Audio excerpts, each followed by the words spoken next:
क्या हाल है साथियों। मैं विकास तोमर आपके अपने trustworthy channel Study for Civil Services पे आज आपके समक्ष लेके आ गए हैं 2 अप्रैल का करंट अफेयर हिंदी इंग्लिश दोनों भाषाओं में। आपके यूपीएससी के EPFO other state PC examination से संबंधित जो मोस्ट इंपॉर्टेंट टॉपिक्स हैं वो आज के वो हैं न्यू डेवलपमेंट बैंक्स। ठीक, इसको ब्रिक्स बैंक्स भी बोलते थे। अब इसके बारे में भारत ने क्या बोला है, क्या कहा है, इसके बारे में जानेंगे। इसके बारे में प्रधानमंत्री आवास योजना ग्रामीण से संबंधित क्या स्टेटस है। काफ़ी ठीक अभी स्टेटस नहीं चल रहा कोविड की वजह से। पूरी जानकारी समझते हैं डिटेल में।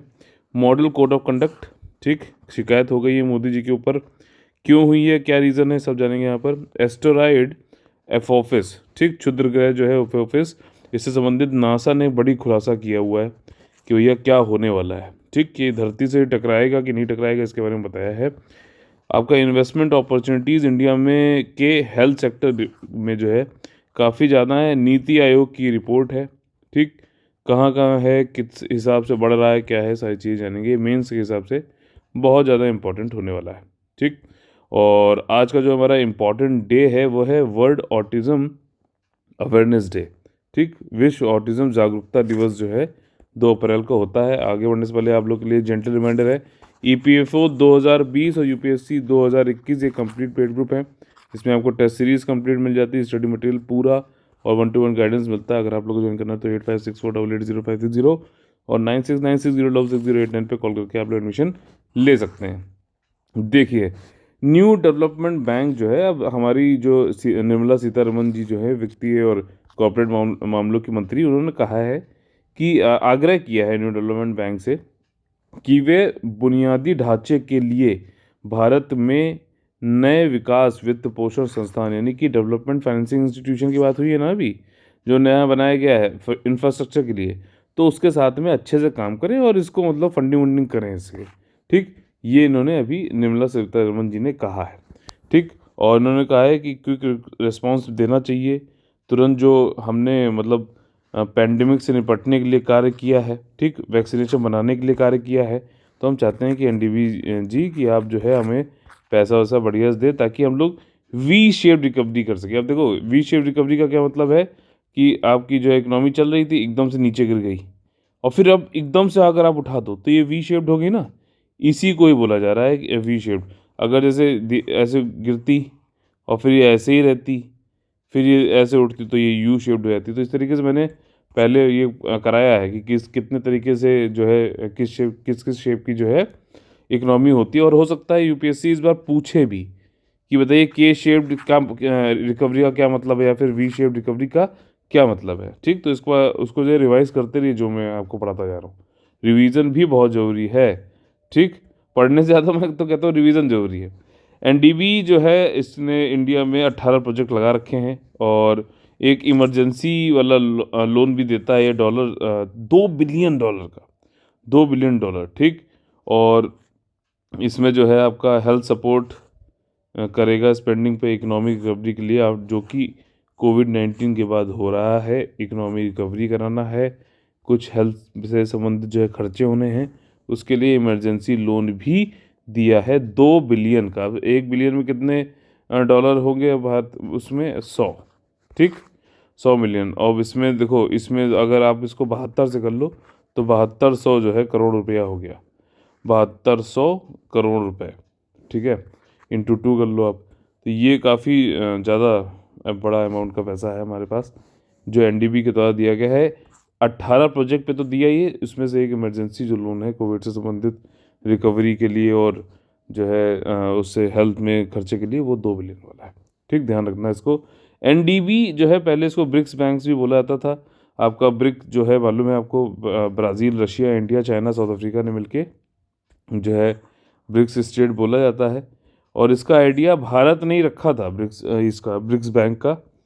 चौथे ब्रिक्स जो सम्मेलन था 2012 जो दिल्ली में हुआ था उसमें, और लेकिन ये इस्टेब्लिश हुआ था जब ब्राज़ील में छठा ब्रिक्स समिट हो रहा था 2014 में।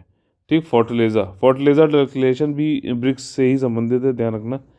इसका हेडक्वार्टर जो है न्यू डेवलपमेंट बैंक का कहाँ पे? शंघाई, चाइना में है। पहला जो इसका रीजनल ऑफिस बना है, क्षेत्रीय जो ऑफिस कार्यालय बना है, वो कहाँ पर है? साउथ अफ्रीका में, जोहानिसबर्ग में। और ये इसका जो एग्रीमेंट है वो ये कहता है बैंक शैल सपोर्ट पब्लिक और प्राइवेट प्रोजेक्ट ठीक, अगर वहाँ क्वेश्चन पूछता है कि नहीं सिर्फ सार्वजनिक ही या फिर सिर्फ प्राइवेट वाले ही प्रोजेक्ट लेता है, नहीं दोनों ले सकता है, दोनों में से कोई भी ले सकता है, सार्वजनिक या फिर निजी परियोजनाएं।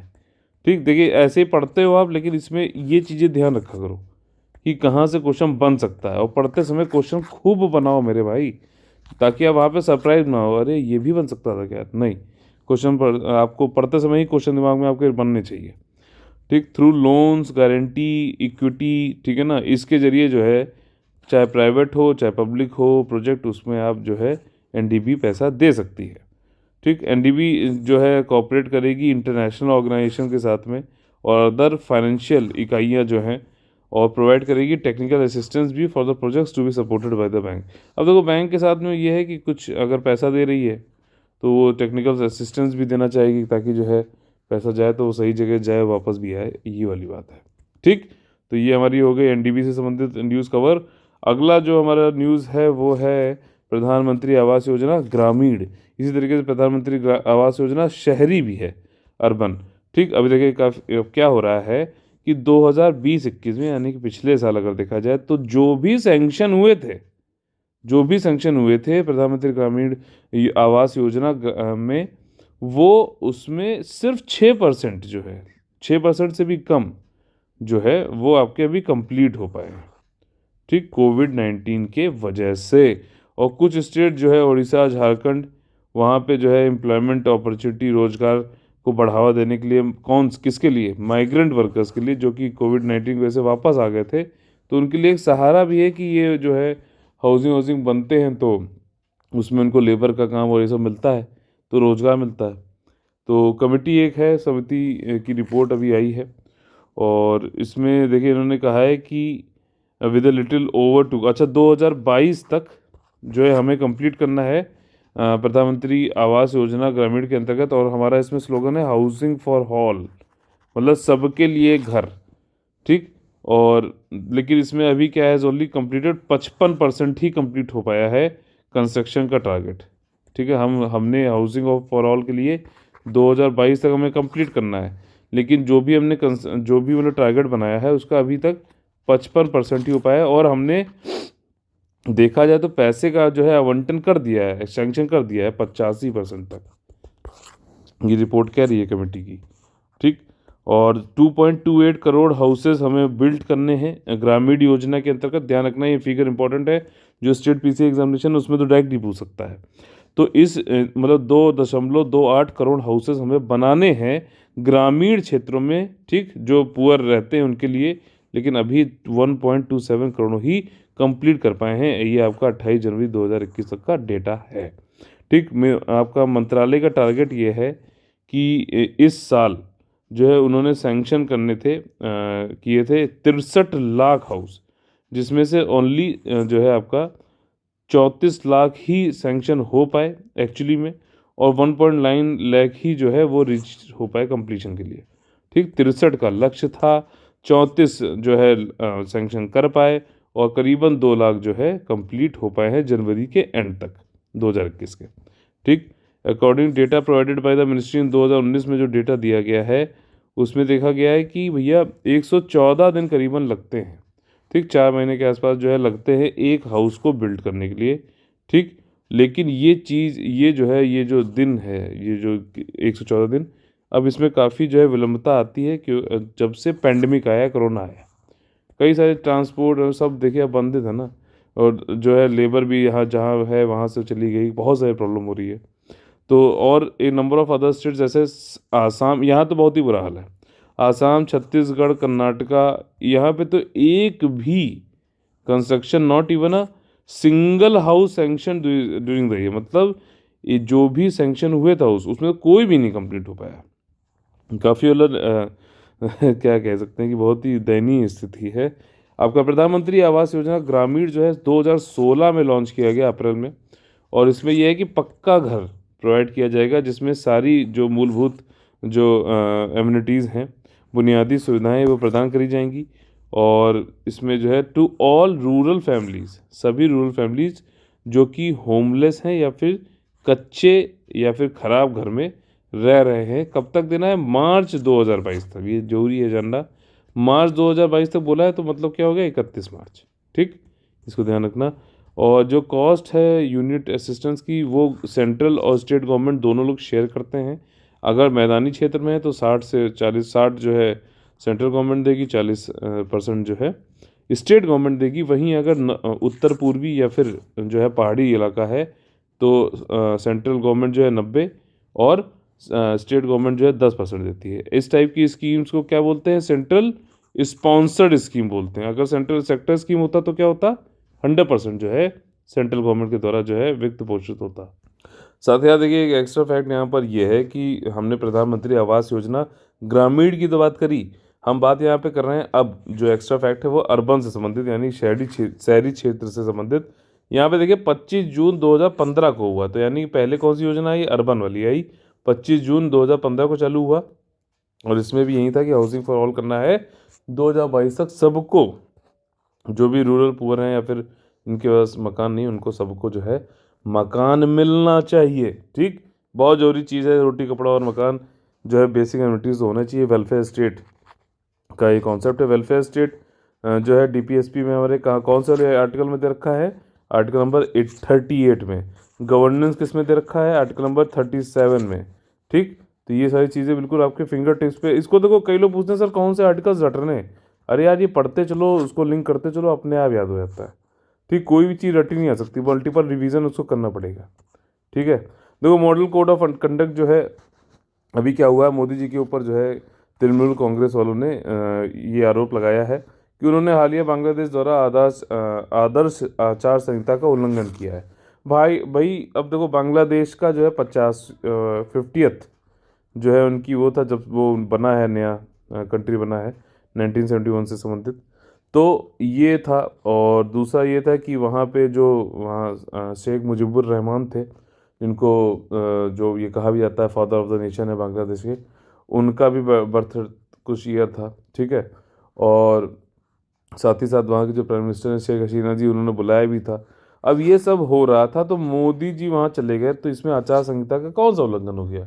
बात सिर्फ ये है कि यहाँ पे इसको पॉलिटिकली इसको मोटिवेटेड वाली चीज़ है, मुझे ऐसा लगता है। ठीक, किसी भी पार्टी से हमारा कोई लेना देना नहीं, लेकिन यहाँ पे ये जब चीज़ें आप तर्क देखिए, जो इसमें क्या है, भारत, इन्होंने मोदी जी ने कहा था कि जो है इस समय स्थापना दिवस रखो बांग्लादेश का, ये तो पढ़ना ही था। और जब वो हो रहा है तो वहाँ पे देश ने बुलाया है, तो हम क्या कर सकते हैं? हम मना करते हैं कि हमारे इलेक्शन चल रहा, हम नहीं आएंगे। तब तो और बुरा हाल होता, तब तो और कहते देखो ये तो सिर्फ इलेक्शन का कैंपेनिंग ही करते रहते हैं। तो ये होता है जब कुछ कार्य कोई करता है तो ज़बरदस्ती भी लोग जो है खंबा नोचने लगते हैं, क्या करें। ठीक, देखिए यहाँ पे तृणमूल कांग्रेस ने ये बोला है बांग्लादेश में गए थे तो वॉलेशन हो गया आचार संहिता का। तर्क जो है इन्होंने यात्रा का कारण जो है बताया है, मोदी जी ने विजिट किया था 26 मार्च टू 27, सेलिब्रेशन था 50th एनिवर्सरी थी। ठीक, 50वीं वर्षगांठ थी। और बंग बंधु जो है किनको कहा जाता है, ये शेख मुजीबुर रहमान को, उनका भी जो है बर्थ सेंचुरी ईयर था, यानी जन्म शताब्दी थी। इसका उत्सव था कि में भाग लेने के लिए बांग्लादेशी समकक्ष शेख हसीना जी के निमंत्रण के बाद प्रधानमंत्री मोदी जी 26 से 27 मार्च तक बांग्लादेश गए थे। अब ये क्या इनसे कह सकते थे क्या कि तुम इस समय क्यों पैदा हो गए, इस समय तुम्हारे यहाँ 100 साल बाद जो इलेक्शन होने वाला है? ठीक, तो बड़ी इलॉजिकल सी बात है इसमें, मतलब थोड़ा सा लगता है आपको एज ए एस्पिरेंट बिल्कुल हर चीज़ का विश्लेषण, क्रिटिकल थिंकिंग होनी चाहिए। कोई भी कभी भी ये नहीं, जो गलत करे उसको गलत कहो, जो सही करे उसको सही कहो। ठीक, तो मॉडल कोड ऑफ कंडक्ट क्या है? ये एक तरीके की गाइडलाइंस है, इसका कोई भी लॉ नहीं है। कोई अगर कह दे कि इसको सांविधिक या फिर वैधानिक जो है वो मान्यता प्राप्त है, तो नहीं। ये बीच में सारे पॉलिटिकल पार्टीज के बीच में एक समझौता टाइप से है, और इलेक्शन कमीशन इसको जो है लागू करता है, करवाता है। लेकिन पॉलिटिकल पार्टीज के बीच में जो एक बना हुआ समन्वय बना हुआ, एक अंडरस्टैंडिंग बनी, उसी के जरिए लागू होता है।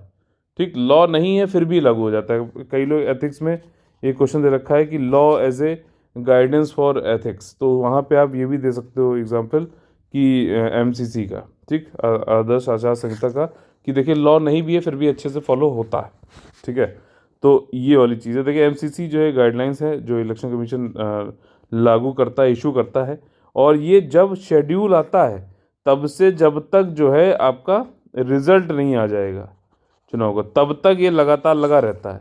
ठीक, अगर वहाँ बोल दे कि जब नोटिफिकेशन आता है और तब रिजल्ट तक नहीं, जब से इलेक्शन का शेड्यूल आएगा तब से ही ऑटोमेटिकली एमसीसी लागू हो जाता है। ठीक, और ये रेगुलेट करता है, विनियमित करता है पॉलिटिकल पार्टी और उसके कैंडिडेट्स को जो भी है इलेक्शन लड़ रहे हैं। कैंपेनिंग में सही से होनी चाहिए, उल्टी सीधी हरकतें ना करें, ये वाली बात है। और इसमें इलेक्शन कमीशन को जो उसका संवैधानिक एक दायित्व है आर्टिकल नंबर 324 के अंतर्गत कि उनको जो है फ्री एंड फेयर इलेक्शन कराना, जो कि एक स्तंभ है आपका एक हेल्दी डेमोक्रेसी का, उसको पूरा कर सकें। साथ ही साथ जो इलेक्शन की पूरी प्रक्रिया है उसका जो है सुपरविजन, निगरानी करना है, संचालन करना है, डायरेक्ट करना है, सुपरविजन करना है, ये सब भी कार्य इलेक्शन कमीशन भली भांति और अच्छे से कर सके। ये चीज़ जो है आपका एमसीसी के थ्रू पूर्ण होती है।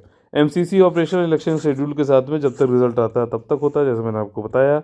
इसकी उत्पत्ति जो है केरला 1960 में जो इलेक्शन हुए थे वो असेंबली के, विधानसभा वाले, उसमें हुआ था। तब जो है उस स्टेट के प्रशासन ने आपका जो है कोड ऑफ कंडक्ट बनाया था। कोड ऑफ कंडक्ट क्या होता है भैया? डूज एंड डोंट्स, क्या करी हो क्या ना करी हो, ये वाली बात है।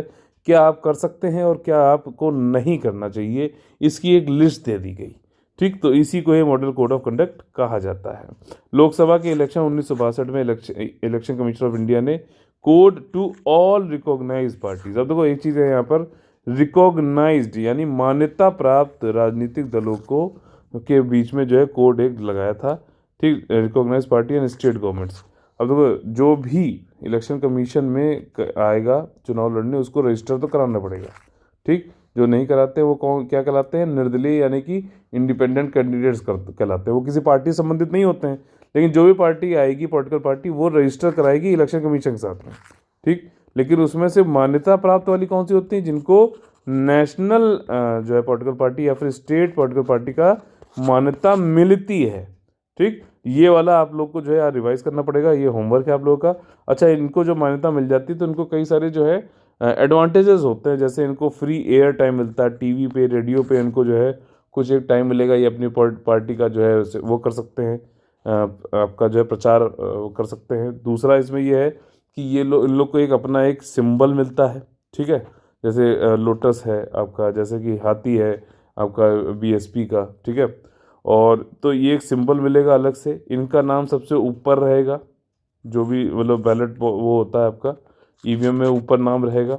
ठीक, और इसमें और भी कई सारे इनके एडवांटेजेस मिलते हैं रिकॉग्नाइज होने पे। अब एक चीज़ और समझ लेना, इलेक्शन कमीशन जो है रजिस्टर तो कर सकता है वो किसी पॉलिटिकल पार्टी को, ठीक, पंजीकृत तो कर सकता है, लेकिन डी रजिस्टर नहीं कर सकता। ये एक संवैधानिक कॉन्स्टिट्यूशनल बॉडी, मतलब ये भी दिखाता है कि उसके पास भी इतनी पावर नहीं है। ठीक, इलेक्शन कमीशन के पास में। ठीक है ना, तो ये वाली चीज़ है थोड़ी सी, मतलब ये होना चाहिए। और साथ ही साथ इलेक्शन कमीशन में के जो है वेतन और उनकी सैलरी और उसकी भी जो बातचीत है वो भी हमारे शेड्यूल जो है उसमें कहीं नहीं लिखी गई है। ये भी दिखाता है कि फ्री एंड फेयर काम, मतलब बाकी कॉन्स्टिट्यूशनल पोस्ट जैसे हैं सीएजी हो गया, ठीक, सुप्रीम कोर्ट के जज हो गए, इन सब की जो है वेतन की बात करी गई शेड्यूल में। ठीक है, कौन सा शेड्यूल है? शेड्यूल 2 है कि 3 है बताइए, इसमें वेतन और सैलरी और इन सब की बात करी गई है, तो उसमें लेकिन इलेक्शन कमीशन की नहीं करी गई है। तो देखो ये एक अपवाद है और अपवाद को याद करना जरूरी है, क्योंकि वहीं से क्वेश्चन बनता है। तो कई सारी चीज़ें हमने वैल्यूएशन यहाँ पे किया। देखिए यहाँ पर इसकी विशेषताएं क्या है मॉडल कोड ऑफ कंडक्ट की, कि जो भी पॉलिटिकल पार्टी हो गई, जो भी कैंडिडेट चुनाव लड़ रहे हैं या फिर जो भी पार्टी पावर में है, उनके ऊपर भी कुछ बंदिशें होती हैं। और देखिए आचार संहिता का मेन जो है उद्देश्य अगर देखा जाए ब्रॉडली, तो वो ये है कि जो भी पॉलिटिकल पार्टीज हैं उनको लेवल प्लेइंग फील्ड पे लाओ, सब लोग एक उस पर आ जाए और फिर जो है चुनाव लड़े। ऐसा नहीं कि जो पार्टी सत्ता में है उसको जो एडवांटेज रहे किसी भी तरीके से। इसीलिए model code of conduct mainly तो इसीलिए लाया गया था। ठीक, और जो पावर में शुड कंडक्ट दमसेल्फ और during the process of election commission, कोई भी मतलब किसी तरीके की जो है कोई मतलब इलेक्शन होल्ड मीटिंग करनी है, आपको जो है कोई भी गतिविधियां आपके कामकाज है, तो वो जैसे मॉडल कोड ऑफ कंडक्ट पे बताया गया वैसे ही करने होंगे। कई सारे प्रोविज़न जो है मॉडल कोड ऑफ कंडक्ट पे वो इन्फोर्स किए जाते हैं। जैसे देखो अब इसका कोई लॉ तो है नहीं, लेकिन फिर भी कई सारे जो इसके जो प्रावधान हैं हम उसको जो ऑलरेडी जो लॉ कई सारे हैं, जैसे कि आईपीसी है, उसकी कई सारी धाराएं हैं, ठीक, 1860 क्रिमिनल प्रोसीजर वाली है, आपका रिप्रेजेंटेशन ऑफ पीपल्स एक्ट है, उनकी जो धाराएं हैं उनके तहत जो है इसको लागू किया जाता है। तो अगर हम कहें तो ये कह सकते हैं कि इनडायरेक्टली, अप्रत्यक्ष रूप से जो है लीगल बैकिंग है, लेकिन प्रत्यक्ष रूप से इसका कोई भी एक लॉ नहीं है जिसके अंतर्गत इसको जो है लागू किया जाता है। ठीक, अगला जो हमारा टॉपिक है वो है एपोफिस क्षुद्रग्रह। देखो सबसे पहले तो ये जो एक ग्रीस के एक गॉड हैं, क्या नाम है, सॉरी इजिप्शियन मिस्र के गॉड हैं, मतलब केओस और डार्कनेस, उनके नाम पे रखा गया है एस्टेरॉयड एपोफिस। अब आप सोच रहे हो कि यार कि क्या करने वाला है ये क्षुद्रग्रह, क्या धरती से टकराने वाला है ये, क्या क्या लगता है आपको? तो देखो नासा ने अभी ये कहा है कि अभी तो नहीं टकराने वाला है। ठीक, 2036 तक उन्होंने बताया है कि कोई बिल्कुल अभी ये काफ़ी पास से भारत से, मतलब भारत बोल लो, मैं भारत को बोलता हूँ यार, धरती के पास से जो है गुजरा था 17 मिलियन जो है करीबन के करीब। तो नासा ने 2 टेलीस्कोप अलग अलग जगहों से और उनको कंबाइन करके इसको चेक किया, रेडियो जो है इसका वो निकाला टेलीस्कोप से। तो उन्होंने कहा कि भैया 2036 तक तो कोई दिक्कत नहीं है, नहीं होने वाला है ये, जो है अर्थ से नहीं टकराने वाला है। लेकिन 2068 में, अभी यहाँ पे वैसे लिखा है इन्होंने 100 साल तक नहीं है, लेकिन 2068 में कुछ तक का फिर आगे जैसे जैसे डेटा आएगा फिर ये बताएंगे और क्लियरली। ठीक, अभी इन्होंने 100 बोल दिया, लेकिन आगे अभी पढ़ेंगे तो आप देखोगे कि 2068 तक अभी जो है इसमें हो सकता है, 2036 तक तो बिल्कुल क्लियरली कोई दिक्कत नहीं है। ठीक, तो बिल्कुल मुस्कुराइए और जो है अपने काम पे लग जाइए। देखिए एपोफिस जो है 340 मीटर का है। अगर आप लोग को अभी याद होगा, स्विस कनाल में एक बहुत बड़ा शिप था जिसने ब्लॉक कर दिया था स्विस कनाल को, ऐसे हो गया था वो। ठीक, तो उसका नाम था एवर गिवन। ठीक, तो उसके बराबर ही लगभग लगभग ये क्षुद्रग्रह, और जो है ये इजिप्शियन गॉड जो है केओस और डार्कनेस के लिए जाने जाते हैं, एपोफिस, उनके नाम पे रखा गया है इसे। ठीक, और 2004 में इसको खोजा गया था नासा के द्वारा, और ये ऐसा कहा जा रहा था कि एक ऐसा क्षुद्रग्रह है जो कि ग्रेटेस्ट थ्रेट रखता है अर्थ से टकराने का। इस तरीके के 4 एस्टेरॉयड हैं जो कि अर्थ से टकरा सकते हैं। एक तो है बेनू, ठीक, दूसरा है जो 25, ठीक, JO25, और अच्छा डेट इसके ईयर भी देख लेते हैं। बेनू का है 2182 जो है, तब तक ये टकरा सकता है। आपका जो 25 जो है 2027, काफ़ी करीब है ये तो और AG 2014 AG5 ये 2040 तक, और एपोफिस जो है ये 2068 तक इसको ये कहा जा रहा है कि आपका धरती से टकरा सकता है। देखिए नासा ने एपोफिस के बारे में क्या कहा है, 29-36 तक तो उन्होंने कह दिया कि भैया बिल्कुल कोई दिक्कत नहीं है, मौज करो। बट नासा ने later rule this event out, उन्होंने बोला था कि नहीं होगा कोई, बोल दिया गया। और लेकिन अभी भी देखिए यहाँ पे लिखा हुआ है साफ साफ, ये डर है कि कोलिजन हो सकता है 2068 में। ठीक, और उसके बाद जो है, मतलब अभी उन्होंने वैसे तो बोल दिया कोई दिक्कत नहीं है, लेकिन 2068 तक और जैसे जैसे डेटा आएगा वैसे वैसे और क्लियरली वो लोग बता पाएंगे हमारे साइंटिस्ट। तो ये इस साल ये देखा गया जब मार्च 5 जो है अर्थ के काफ़ी करीब से ये गुजरा, तो 17 मिलियन किलोमीटर जो है के करीब के विदिन था ये वाला। तो नासा ने राडार ऑब्जर्वेशन किया, राडार रेडियो जो फ्रीक्वेंसी के थ्रू जो होता है राडार, और इस एस्टेरॉयड के ऑर्बिट को चेक किया। अब देखो सन की, देखिए सन है, ठीक, आपका जो है ये धरती है, तो ये जैसे धरती अपना जो है इसके इर्द गिर्द रिवॉल्व कर रही है, वैसे क्षुद्रग्रह भी रिवॉल्व कर रहे हैं। तो अब ये ऐसा करते करते ऐसा ना हो कि ये अर्थ के ग्रेविटेशनल फोर्स के पुल में आके अर्थ से टकरा जाए, ये भी होता है। ठीक, तो इसी को ही इसने इन्होंने चेक किया। दो दो इन्होंने जो है अपने रेडियो एंटीना टेलीस्कोप लगाए थे। एक तो डी स्पेस नेटवर्क जो है, Goldstone Deep Space Communication है कैलिफोर्निया, उसको, और इसको इंटीग्रेट किया 100 metre Green Bank Telescope West Virginia वाला, और इन दोनों को मिलाकर सिस्टम बनाया बायोस्टैटिक एक्सपेरिमेंट वाला, जिससे कि जो स्ट्रेंथ थी सिग्नल की वो और अच्छी होगी, डबल होगी। ठीक, और तब उन्होंने बताया कि भैया 2036 तक तो कोई दिक्कत नहीं है, 2068 तक का देखा जाएगा। और उन्होंने वैसे कहा है कि 100 साल तक कोई दिक्कत नहीं है। एस्टेरॉयड क्या होते हैं? एस्टेरॉयड जो है एक तरीके के क्षुद्रग्रह चट्टानी वस्तुएं होती हैं जो सूर्य की परिक्रमा करती हैं या ग्रहों की तुलना में बहुत छोटी होती हैं। उन्हें लघु ग्रह यानी कि माइनर प्लैनेट्स भी बोला जाता है। नासा के अकॉर्डिंग देखा जाए तो 1 मिलियन से कम या फिर 10 लाख से कम 9,94,383 जो है एस्टेरॉयड हैं।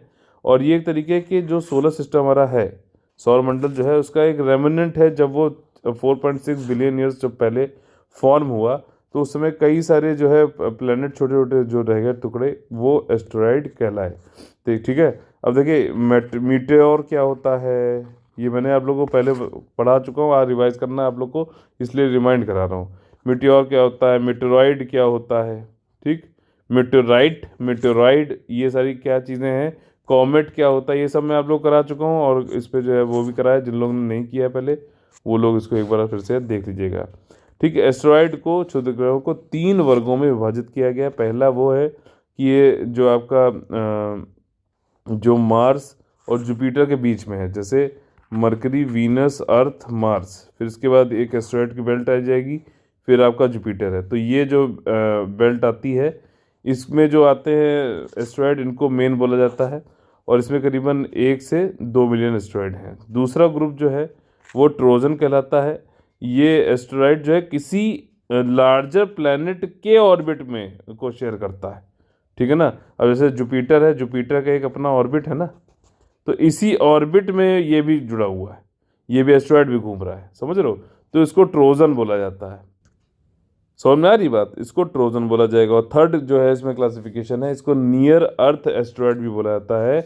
नियर अर्थ एस्टेरॉयड, ध्यान रखिएगा, which have orbit that pass close by Earth. अब देखिए, नियर अर्थ बोला है तो जो ये बेनू हो गया, जो अभी हम ये एपोफिस हो गया, ये कौन से में आएगा? नियर अर्थ एस्टेरॉयड वाले में आएगा ना, ठीक। तो इस तरीके से आप इसको निकाल सकते हैं। देखिए, अगला जो हमारा टॉपिक है वो ये है investment opportunities in India's health care sector. अब नीति आयोग की ये रिपोर्ट थी। अब देखिए, सीईओ तो है अमिताभ कांत, लेकिन ऑफिशियल देखो, प्रेसिडेंट जो आपके हमारे चेयरमैन जो है नीति आयोग के कौन होते हैं? वो होते हैं आपके प्राइम मिनिस्टर। लेकिन एक्स ऑफिशियल चेयरमैन जो है, एक्स ऑफिशियल चेयरमैन तो है प्राइम मिनिस्टर, लेकिन वाइस चेयरमैन कौन होगा, उनका नाम बताइए यहाँ पर, ठीक। तो वीके पॉल जी, राकेश सरवल, इन सब ने मिलके एक रिपोर्ट निकाली नीति आयोग के अंतर्गत, जिसका नाम रखा गया है कि निवेश की क्या अवसर हैं और आपके अपने हेल्थ केयर सेक्टर में इंडिया में, ठीक। उन्होंने कई सारे जो है रेंज बताए हैं कहाँ कहाँ आप निवेश कर सकते हो। हेल्थ केयर इंडस्ट्री जो है काफ़ी तेज़ी से बढ़ रही है, 22% हर साल जो है 22%। आप मान लीजिए इस साल 100 थी पिछले साल, तो इस साल जो है 122 हो गई, ठीक। तो 2016 से लगातार 22% हर साल बढ़ती है, कंपाउंड एनुअल ग्रोथ रेट इसको बोलते हैं। और हेल्थ केयर जो है आपका एक one of the largest sector है इंडियन इकोनॉमी का, भारतीय अर्थव्यवस्था में। और चाहे उसको राजस्व के तरीके से देखो, चाहे आप रोजगार के तरीके से देखो, दोनों ही उसमें जो है काफ़ी बड़ा सेक्टर है। और इसमें जो है एस्टिमेट भी लगाया गया नेशनल स्किल डेवलपमेंट कॉरपोरेशन के द्वारा, ठीक। इस संस्था के बारे में आप लोगों को देखना पड़ेगा, अबाउट अस करा करिएगा। ये प्राइवेट संस्था है, मंत्रालय कौन सा है? स्किल डेवलपमेंट वाला ही, लेकिन ये कॉरपोरेशन है, देख रहे हो, निगम है ये। तो इसको ऐसे ध्यान रखा करो कि प्राइवेट संस्था है। मतलब ट्रेनिंग कैसे करानी है, स्किल कैसे पहुंचाना है, वो सारे जो है चीज़ें ये कार्यान्वित करता है, ठीक। हेल्थ केयर सेक्टर में इन्होंने कहा है कि 27 लाख जॉब, एडिशनल जॉब जो है इंडिया में बनी बिटवीन जो है आपका 2017 से 2022 के बीच में, यानी कि 5 लाख जो है नई जॉब बनाई गई हर साल।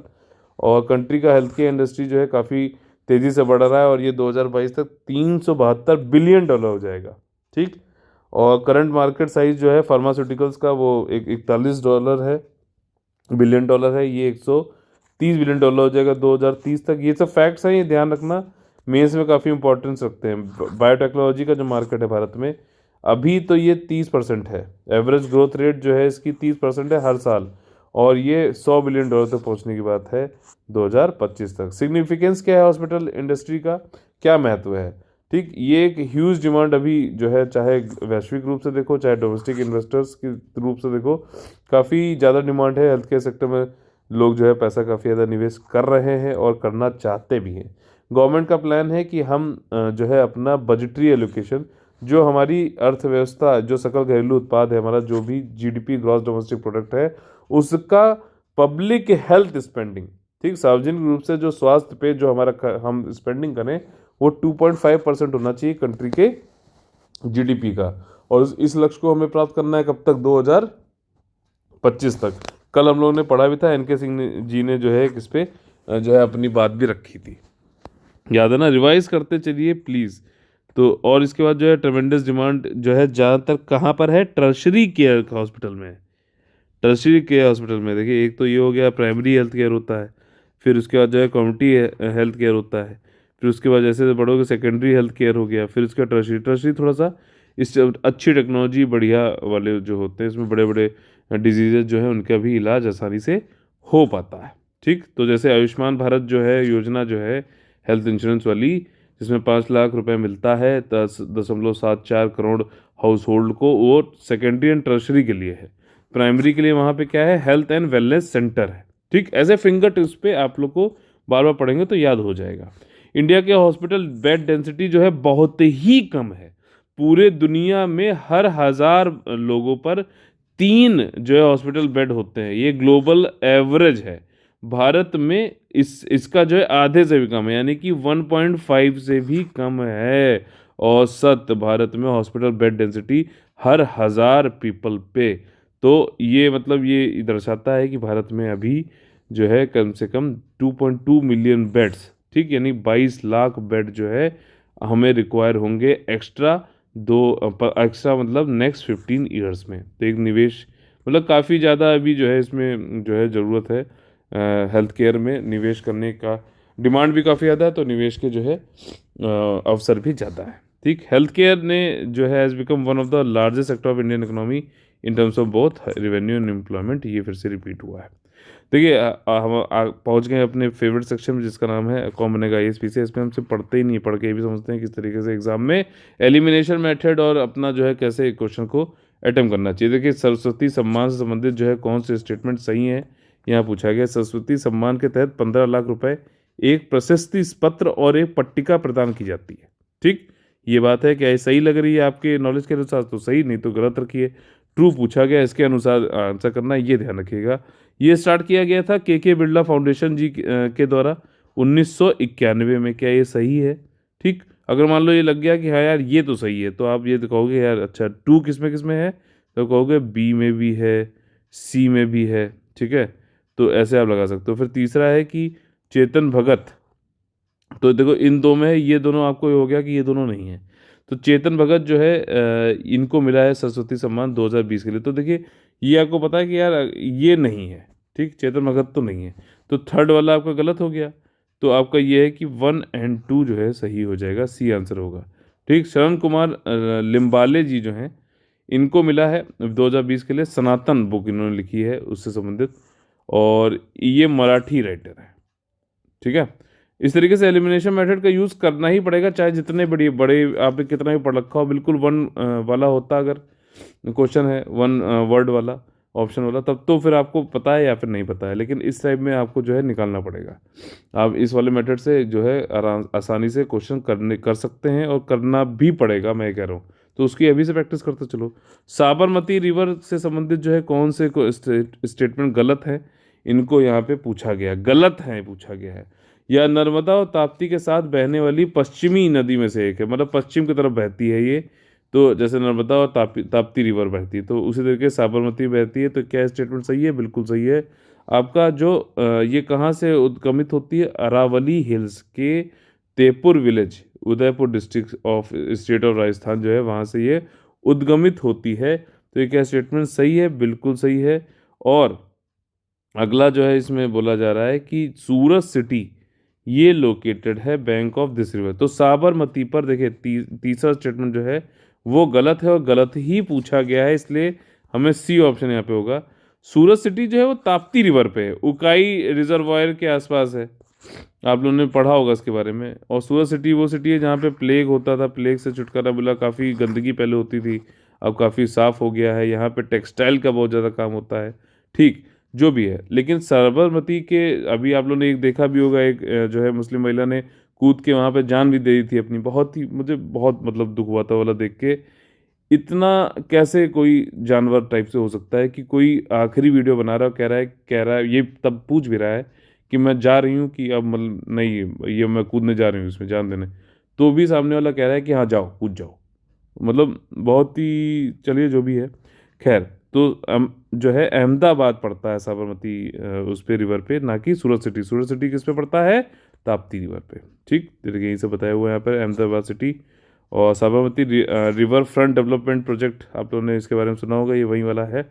और ये एक पर्यावरण का improvement, social upliftment, urban rejuvenation project है। ठीक, शहरी जो है रेजुविनेशन प्रोजेक्ट है। और ये जो कि रिन्यू कर देगा अहमदाबाद को। ये प्रोजेक्ट रिक्लेम करेगा 200 हेक्टेयर, एक हेक्टेयर में 2.5 एकड़ होता है। ठीक, 200 हेक्टेयर लैंड का रिवर बेड से। ठीक, तो ये पूरा आज का हमारा जो है सेशन था। अगर आप लोग को अच्छा लगा तो प्लीज़ लाइक शेयर सब्सक्राइब जरूर करिए। और अगर आप लोग हमारे साथ पेड ग्रुप में जुड़ना चाहते हैं, यूपीएससी का पेड ग्रुप चल रहा है कंप्लीट, और ईपीएफओ का भी, तो आप लोग 856400530969609609 पे कॉल कर सकते हैं। चलिए, आप लोग से कल फिर से इसी जोश के साथ में फिर से मुलाकात होगी 6 बजे सुबह गर्म प्याली की चाय के साथ में। और तब तक के लिए आप लोग से लेते हैं अलविदा। जय हिंद, जय Bharat, all the very best है।